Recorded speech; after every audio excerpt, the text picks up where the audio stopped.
Assalamualaikum warahmatullahi ta'ala wabarakatuh. Kenal?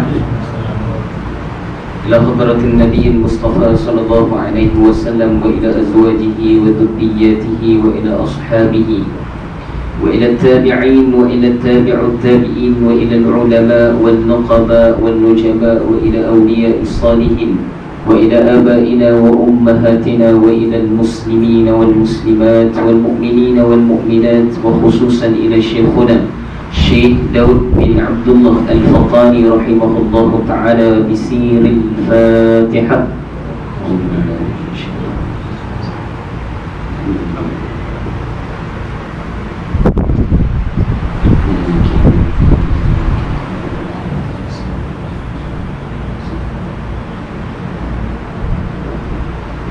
Innal hamdalillah nahmaduhu wa nasta'inuhu wa nastahdihi wa nastaghfiruh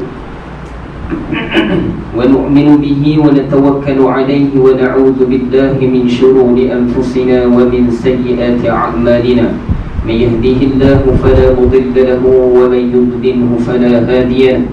Nashhadu an la ilaha illallah wahdahu la sharika lahu ونشهد أن سيدنا ونبينا ومولانا وحبيبنا وطبيبنا وإمامنا محمدا عبده ورسوله لا نبي بعده. اللهم صل وسلم على نور الأنوار وسير الأسرار وترياك الأضياء ومفتاح باب اليسار سيدنا ومولانا محمدا المختار وآله أطهار وأصحابه الأغيار عدد نعم الله وإفضاله. فقال سبحانك لا علم لنا إلا ما علمتنا إنك أنت العليم الحكيم. فقال رب اشرح لي صدري ويسر لي أمري واحلل عقدة من لساني يفقهوا قولي ولا حول ولا قوة إلا بالله العلي العظيم. أما بعد. السلام عليكم semua. Waalaikumsalam. Khabar sihat? Kaifahan? Khair? Khair? Aywa. Lama sekali kita syukur pada Allah Subhanahu wa ta'ala. Tanibah rahim daripada Allah. Kasih sayang Allah memilih kita untuk datang di dalam majlis ilmu ini. Kita dah sebut dah sebelum ni, besar ganjaran bagi mereka yang menghadiri majlis ilmu. Bahkan menghadiri belum mengamalkan, baru menghadiri. Bila mengamalkan, para ulama sebut lebih lagi Allah tambah. La in syakartum la azidannakum. Bila kamu syukur, maka kami akan tambah. Wala in kafartum inna azabi lasyadid. Apabila kita kufur dengan nikmat Allah Subhanahu wa ta'ala, maka para ulama sebut azab Allah ni amat pedih. Maka para ulama sebut nikmat yang tidak disyukuri ini, apabila kita sebut azab Allah akan menimpa bagi mereka yang tidak bersyukur. Para ulama sebut, antara dia Al-Imam Fakhruddin Ar-Razi di dalam Mafatihul Ghaib, kitab tafsir Ar-Razi, ataupun di dalam kitab Ibnu Kathir juga diriwayatkan bahawa mereka yang menafsirkan ayat ni, la in syakartum la azidannakum wa la in kafartum inna azabi lasyadid. Azabi lasyadid bermakna, dengan makna apa? Para ulama sebut apabila kita tidak mensyukuri atas nikmat Allah, bukan sahaja azab di akhirat, tapi kat dunia Allah dah datangkan. Apa azab dia? Apabila tidak bersyukur, para ulama sebut akan didatangkan rasa tidak cukup. Ni risau ni. Bukan tak ada duit, rasa tak cukup. Ada, tapi tak cukup. Maka para ulama sebut, kita risau kalau perkara tadi adalah tanda-tanda kita mendapat azab daripada Allah Subhanahu wa ta'ala. Ini bagi orang beriman kepada Allah Subhanahu wa ta'ala. Alhamdulillah, mukadimah lah tu, cukup lah tuan-tuan. Semalam saya kuliah di Surah Syakirin, Surah Jumaat Syakirin.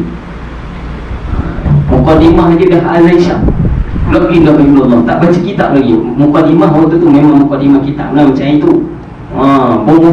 Mukadimah saya tak mukadimah kitab lagi. Baca innama ya'muru masajidallah, nak tafsir tu je.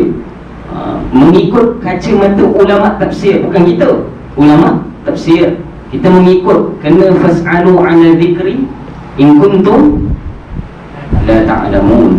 Fas'alu ala dhikri in kuntum la ta'lamun. Bertanyalah kamu pada zikri. Betul lah tuan-tuan panggil Ustaz Zikri malam ni? Bukan zikri ni tuan-tuan. Zikri ni bermaksud apa?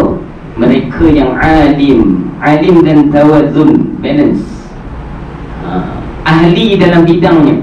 Fas'alu ahla dzikri in kuntum la ta'lamun, kalau kamu tidak mengetahui. Maka para ulama sebut, malam ni kita nak bahagikan sedikit, sebelum ni dah cerita latar belakang lah.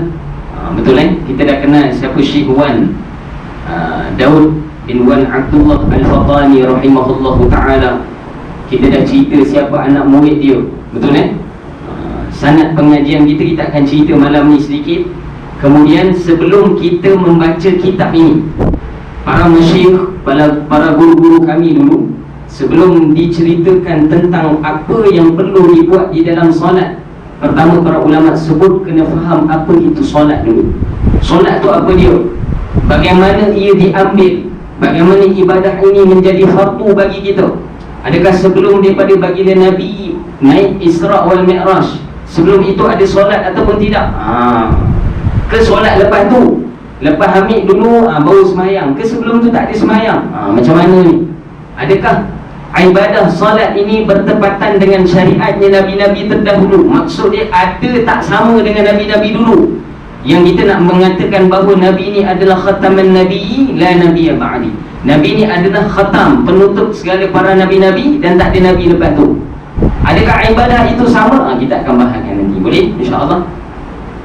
Pertama, saya membawa kitab ataupun membawa syarah juga daripada Syekh Daud Al-Fatani rahimahullahu ta'ala yang mengarang kitab Kifayatul Muhtaj. Ini kitab lain. Kitab lain. Kalau di pondok-pondok terdahulu kami biasa malam Isra' wal Mi'raj itu kami akan baca kitab ni. Orang panggil majlis sama. Kita membaca, diperdengarkan. Tak disyarah lah, baca je. Baca je. Kalau pening tu pening lah. Kena rujuk Tok Guru balik lah. Baca dulu. Memberi pengajaran bagi kita dulu. Orang panggil sekilas lalu. Kalau nak mengaji kitab ni pun lama tuan-tuan. Saya pun tak ada kemyanan nak mengaji kitab ni, panjang kitab dia. Tapi saya sentuh sedikit sahaja berkaitan dengan solat, yang dikatakan bagaimana ibadah satu-satunya ibadah yang Allah jemput Nabi naik ke langit. Allah jemput Nabi naik ke langit. Para ulama sebut sebelum daripada ini tak ada Nabi yang dapat special macam Rasulullah sallallahu alaihi wasallam. Hanya Rasulullah saja sallallahu alaihi wasallam. Jadi para ulama sebut di dalam riwayat, ni di dalam kitab Kifayatul Muhtaj, gerakan di antara Nabi sallallahu alaihi wasallam. Kita tahu Isra' daripada mana Isra'? Daripada mana tuan-tuan? Daripada Kaabah ke Masjidil Haram? Daripada Masjidil Haram ila Masjidil Aqsa, betul? Alladhi barakna, tu ayat Quran surah Al-Isra' tu kan. Subhanalladzi, tu ayat tu, maha suci Allah yang memperjalankan hamba-Nya. Siapa hamba di sini? Yakni Rasulullah sallallahu alaihi wasallam. Yang memperjalankan, bukan Nabi yang jalan. Siapa yang memperjalankan Nabi? Allah subhanahu wa ta'ala. Maka yang memperjalankan Nabi ini, maka para ulama sebut dia tidak lagi bertakluk dengan hukum adat. Sudah apa benda pula ustaz ni hukum adat pula. Maksud dia tidak boleh bertepatan dengan apa yang kita faham dengan logik akal. Apabila diperjalankan oleh Allah, maka bukan atas kehendak Nabi, maka diperjalankan oleh Allah. Itu para ulama sebut dia tidak lagi bertakluk pada hukum adat. Kalau mengaji akidah dia tahu kita ada 3 hukum kita kena tahu. Pertama hukum adat, kedua hukum akal, ketiga hukum syarak. 3 hukum ni kena khatam dulu ni, baru boleh faham, oh macam ni yang berlaku. Para ulama sebut sebab apa saya kata tidak boleh diterima dengan adat. Pertama, Nabi SAW perjalanan daripada Masjidil Haram ila Masjidil Aqsa, kemudian pada Masjidil Aqsa sampailah ke Sidratil Muntaha ataupun Sidratul Muntaha, dulu boleh baca, naik ke atas. Para ulama sebut berapa lama tuan-tuan Nabi ambil waktu itu daripada Masjid Haram pergi Masjid Aqsa, naik pula ke langit Sidratul Muntaha, turun balik Masjidil Aqsa, tak turun kat Mekah, turun Masjid Aqsa balik, kemudian patah balik ke Masjidil Haram, ke rumah Rasulullah sallallahu alaihi wasallam. Berapa lama? 1 malam. Lain riwayat A 1 malam, B Pi pula, ada tak? Berapa lama tuan-tuan? Yang mengikut pandangan ulama hadis tentang tempoh tadi, Syekh Daud Al-Fadhani, para ulama sebut kebanyakan pandangan dia mengambil pandangan Al-Imam Jalaluddin As-Suyuti, Al-Imam Suyuti, juga pandangan Al-Imam Ibnu Hajar Al-Asqalani. Dulu kitab ni diambil. Maka para ulama sebut, Syekh Daud sebut dalam kitab dia Kifayatul Muhtaj, saya rujuk di dalam kitab Isra wal Mi'raj karangan Jalaluddin As-Suyuti, juga Ibnu Hajar Al-Asqalani juga meriwayatkan perkara sama. Kalau satu malam lama satu malam ni, Nabi pergi berapa lama? Sekelip mata. Lain? Di dalam riwayat para ulama sebut, Nabi sebut, aku sampai ke rumahku sedangkan ia tidak hilang lagi kepanasan selimutku daripada kepanasan daripada selimutku. Maksud dia, sebelum Nabi gerak, Nabi pakai selimut malam tu. Kemudian bila hangat badan, Mekah ni kita tahu malam sejuk tuan-tuan, betul tak? Malam sejuk, siang panas, na'udzubillah, memang panas betul. Ustaz tengok amalan jugalah. Yelah, mungkin amalan saya kok panas kan. Tapi secara zahir panas lah tuan-tuan, malam sejuk. Maka para ulama sebut Nabi pada malam itu selimut badan dia dengan sangat, setengah riwayat mengatakan rida Nabi, yakni selendang Nabi. Juga diriwayatkan di dalam Khasail Nabawiyah fi Syarhi Syama'il Muhammadiyah, Kutubul Akhtab, Syekh Zakaria Akandahlawi mensyarahkan kitab Syama'il Muhammadiyah karangan Imam Tirmidzi, menceritakan bagaimana rida Nabi ini. Nabi pakai selendang ke tak? Ada dalam riwayat.